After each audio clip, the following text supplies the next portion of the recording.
Tapsani Gimel Amud Beis, 4 lines from the top. We're in the middle of explaining the machlokes between Rebbe and Rabbi Nosson and Rav Hanani ben Akavia. Rebbe held that there's a separate independent chorus for not performing Pesach Rishon and Pesach Sheni, and Rebbe Nosson held that no, it's not an independent chorus, that the Pesach Sheni is a substitute for Pesach Rishon, but it's not Masakin. And Rav Hanani ben Akavia similarly held there's no independent chorus, but he even holds that the Pesach Sheni is Masakin, the non-performance of Pesach Rishon, and therefore, if one did bring the Pesach Sheni, even if he was amazed by Pesach Rishon, there's no chiyuv chorus. And the issue is how to explain the pasuk that it says Vayisha Sher Hu Torah V'derech Lo Yehoya V'chala Lasas Apalsa V'nechus HaNefshe Hi Me'amel Ki Korban Hashem Lo Yikir B'moida Cheta Yiso Yisha Hahu Cheta Yiso Yisha. So Rebbe holds that the first part of the pasuk is referring to Pesach Rishon, and the second part, where it says Cheta Yiso Yishahu, that is also referring to chorus, and it's a separate chorus for not performing Pesach Sheni. Rabbi Nosson Savar, but Rabbi Nosson explains the pasuk differently. So Rabbi Nosson Savar V'chadallah says Pesach V'nechrasa, the first part of the pasuk that says if the person that he did not perform, he did not bring the Pesach, he'll be cut off. And Nicholas's chorus, so he understands that he says the high ki lashon deho, that the second part of the pasuk where it says that ki korban Hashem lo yikriv is not an independent chorus. It's not referring to Pesach Sheni. It's giving a reason for the first part of the pasuk. That the first part of the pasuk says that there's chorus for non-performance of Pesach Rishon. Why is that so? Because the high ki lashon daho. It's because v'hachi kamarachman. And this is what Torah is saying. Da korban Hashem lo hikiv b'moedai barisha. Why is there chorus? There's chorus because it's giving a reason because he did not perform Pesach Rishon. The Gemara, Hai Cheta Yisa my Avidle. What does Rav Nosson do with the pasuk, the words in the pasuk that say Cheta Yisa, if he's learning that it's going all on Pesach Rishon? There's no two components. So it says in the ratio of the pasuk, Kares, Cheta Yisa my Avidle. From the Gemara, Gesavar Megadev, Allah, Hainu Mevarach Hashem. He holds Megadev is not Mevarach Hashem.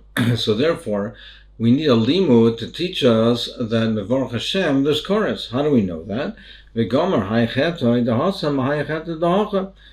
the limud is from here. Here it says Cheta Yisa. Here it says chorus. It's a limud to Mevarach Hashem that there's also chorus. So we learn out Gomer Hai Cheta Dahasam Hai Cheta Dahacha My Hacha chorus of Hasam chorus. Now the Gemara goes to the third sheet of Rav Hanani ben Akavia Savar. What does he hold? He learns it again. He learns it the same way as Rav Nosson, that there's no two components. It's all referring to one, but he learns it as follows. He says, "I korban lashem lo yikriv b'moida b'sheni." Then there's chorus. He learns it that the key is saying if. When is there chorus that the ish, it says Isha Sharhu Torah V'derech Lo Yehoya V'chal Lasas Pesach V'nechrasa Nefeshi. When is that? When do we say V'nechras Nefeshi Me'ameh? Ki, if, he learns if Ki Korban Hashem Lo Yikriv V'moed. If he didn't do Pesach Sheni. What does it do with Cheta Yisai? If it's referring to Pesach Rishon, so what's Cheta Yisai? Like we just said previously, and we said on Rav Nosson that it's a limud to B'rach Hashem. So the Gemara summarizes: Hilka Chezeh B'zeh B'zeh V'Kol Chayv. If he's amazed on both of them, everyone holds his chorus. Shagi B'zeh B'zeh V'Kol Poter B'zeh Shagi in both. Everyone holds that he's Poter. If he was amazed on Pesach Rishon and a Shai on Pesach Sheni, the Rebbe or Rav Nosson Chayve, according to both Rebbe and Rav Nosson Chayve. According to Rebbe, because there's two independent chiyuvim. So for Pesach Rishon alone, he's chayiv. According to Rav Nosson, he holds that Pesach Sheni is not Mesakin the Pesach Rishon. So if he's a Mezer on Pesach Rishon, then he's chayiv. According to Hananya ben Akavya, rather, he's potter because he holds that he's only a kores if he didn't do, intentionally, if he didn't do Pesach Sheni. And over here, he was a shogeg. Shogeg v'rishon v'hezav b'mezid. If he was a shogeg, Pesach Rishon, but mezid and Sheni, l'Rebbe chayev. According to Rebbe, he's chayev, because Rebbe holds there are two independent chiyuvim. So if he's a mezid on Pesach Sheni on itself, he's chayev. That Rav Nosson of Hananya ben Akavya potter, but according to both of them, you're potter because the chiyuv is be'etzem on Pesach Rishon, not Pesach Sheni. Zok the Mishnah Ezo Yiderach L'Chayka. So the Torah said if the person is a B'derach L'Chayka, he has to do Pesach Sheni. If he wasn't B'derach L'Chayka and he didn't do the Korban Pesach, then he's Chayiv Koros. What is a Derech L'Chayka? How do we define Derech L'Chayka?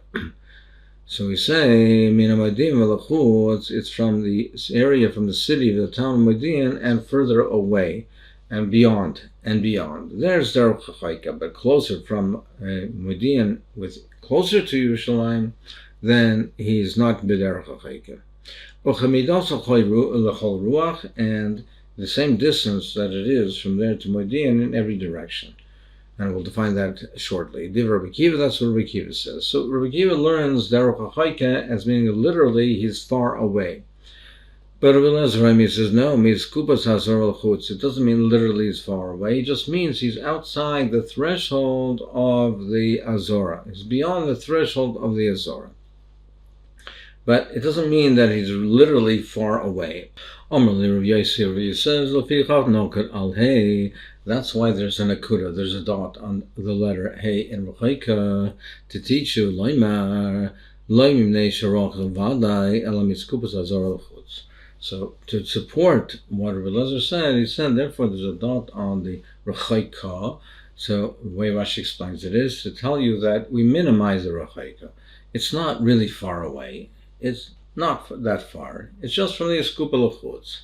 So that's why Rashi learns that the Kuda is to lessen the implication of L'Chayka.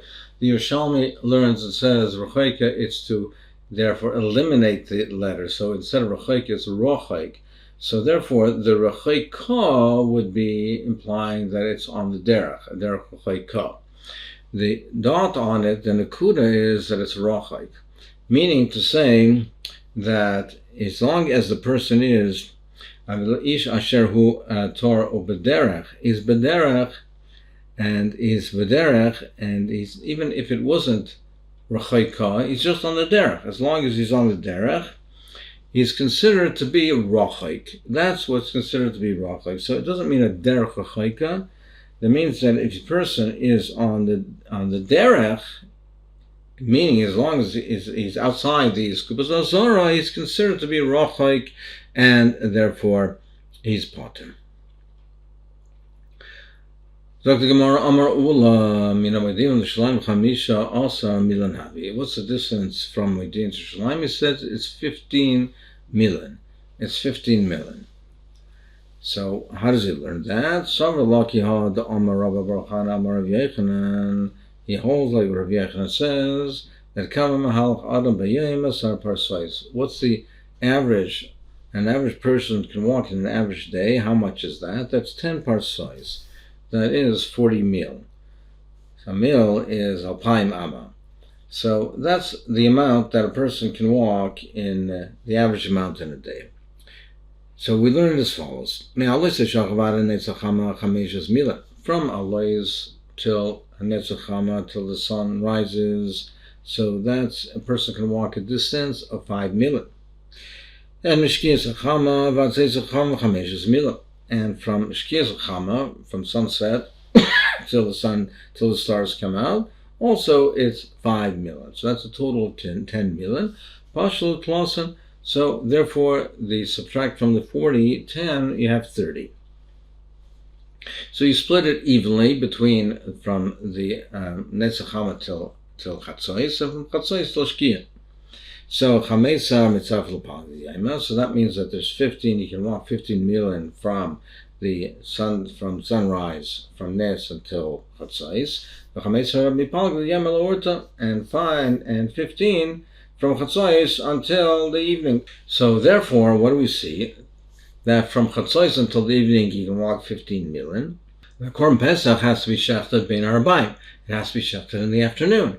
So therefore, the derech hachaika is defined by if he is the distance that he is in the afternoon period, meaning if he can't reach the Azara by the time of the Shechita. So if he's 15 milim away, he won't be able to reach the Azara in time for the Shechita. So Ulul Tameh, so that Ul is falling according to its own time. What is the derech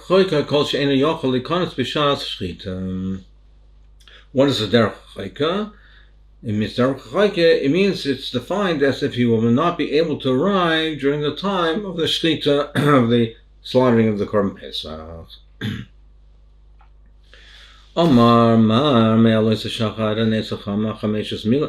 So we said in the calculation before that from Alois Shachar to sunrise is the Chameshes Milan. A person can walk 5 milan. Minolan, how do we know this? By late it says that the sun was just rising and the Malachim were hurrying light. They're hurrying to leave Stein. And it says Hashem and it says the sun was rising and light came to Tzayir. So therefore, he walked from the Aleisa Shachar till the sunrise, till Nehanetzachama, and they got from Stein to Tzayir. The Omer Chanin, he said, how would also I saw this place, and he measured it, Vahavia Chamisha Milan, it was 5 milan. Gufa Amar Ula is a derech hachaika called Sheni Cholikaras B'Shal Shchita. Ula holds that derech hachaika is if he can't arrive during the time of the Shchita of the Korban Pesach. Rabbi Yehuda Amar called Sheni Cholikaras B'Shal Sechila. He says that it's B'Shal Sechila. That no, as long as he can arrive during the time that one is able to eat the Korban Pesach, then it's still not considered derech hachaika. So the eating of the Korban Pesach is either until Chatzos Halayla, according to Rabbi Lezer, or it is, or Rabbi Lezer ben Azariah rather, but according to Rabbi Kiva, it's until Alois Shachar. Rabbi Lezer ben Azariah says until Chatzos, Rabbi Kiva says Alois Shachar. So according to Rabbi Yehuda, as long as he can get there by either Chatzos Halayla or Alois Shachar, he's not derech hachaika, and he has to do the Pesach, the Korban Pesach. Says, how can it be that there's such a discrepancy? How can it be that according to Ula that we're saying what is derech hachaika? So there's no argument. The Mishnah says that the derech hachaika is min hamoidian ula chutz, and we define moidian as a distance of 15 milan. So they're not arguing on that. And how can it be there's such a disparity that according to Ula that you can't get there? If he's past Moedian, he can't get there by the end of the day, and that according to Rabbi Yehuda, you can still get there. You can get there until either Chatzos Halayla or Alois Shachar. Tesha says it's due to the road closures and detours and blockages, etc. But that's just a technical issue in Moedian at that point in time. What was the distance from Moedian? Due to the road closures and detours. But be'etzem, fundamentally, they hold that you have to be able to arrive. Either Raula says the time of Shechita, and Rabbi Yehuda says the time of Achila. Moedin, if there's no closures or detours, if there's a straight road, then it would be 15 milan. He says it's kasha both according to you, Ula, and according to Rabbi Yehuda. You say that you have to arrive during the time of Shechita. The person who's a Talmud to Sheretz. Now he can't come to the Azora during the time of Shchita if he's Talmud Sheretz on Yud Dal Ben Nisan. He can't come in at the time of Shchita. And you, the Shit also, you hold that a person is Talmud Sheretz and he's going to be Tohar that night. The Tommy Sheretz is Tommy only for the day because he goes to the mikveh that day. By nightfall, he's Tohar. Now you say that if a person is Tommy Sheretz, you can be Sheikh V'Zarach on his behalf. Well, he's not. He can't come into the Zohar at the time of Shechita. So according to you, it's a kasha. Rav Yehuda kasha, and according to Rav Yehuda, he holds that you have to be able to come in to arrive at the time you're eating the Korban Pesach. Tommy Sheretz, a person is on Yudalad, on Erev Pesach. He's Tommy Sheretz. Now, by nightfall, if you went to the mikveh, by nightfall, he'll be able to come in. And yet, he himself, Rav Yehuda, holds V'Kamer ain't Sheikh V'Zar Tommy Sheretz. Then he holds you're not Sheikh V'Zar Tommy Sheretz. Amar le loyal didi kash. It's not a kash on me. V'loyal Rav Yehuda kash. It's not a kash on Rav Yehuda. It's not a kash on me.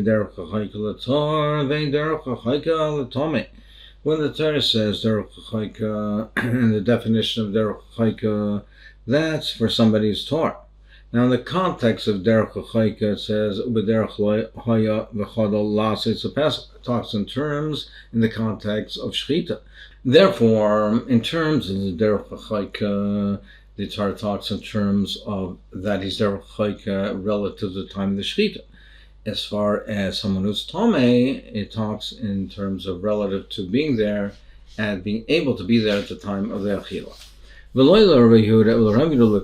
according to Rav Yehuda, it's also not a kasha. Tomei sheretz rachmana dachya. According to Rav Yehuda, that someone is tomei with tomei sheretz, the Torah, he excluded him from the Korban Pesach.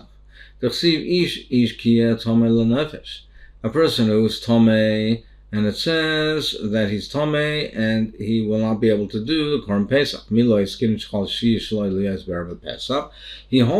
says he's Ishish, that he's Tomei. He's Tomei with a Tumas Meis. Now, if he's Tomei with Tumas Meis, we could be talking that he was also on the seventh day, meaning it was 7 days ago that he was Tomei Tumas Meis. He's still not Tor. It's the seventh day of his Tumah. By nightfall, he will be Tohar, but nevertheless, he's still excluded from the Korban Pesach. So Milo Iskin Shechal Shvi Shalo Shalois Berva Pesach Vafilahache Amarachmana Lidcha. And nevertheless, the Torah says that he is pushed off to Pesach Sheni. So the seventh day of a Tumas Meis is equivalent to a Tumas Sheretz, who is Tomei now, but by nightfall he'll be Tor. And the Torah says he's excluded and pushed off to Pesach Sheni. So the Torah specifically excludes him from the Korban Pesach. So therefore, it's not a kasha as well. Derech chaika is not the same criteria as Tumah.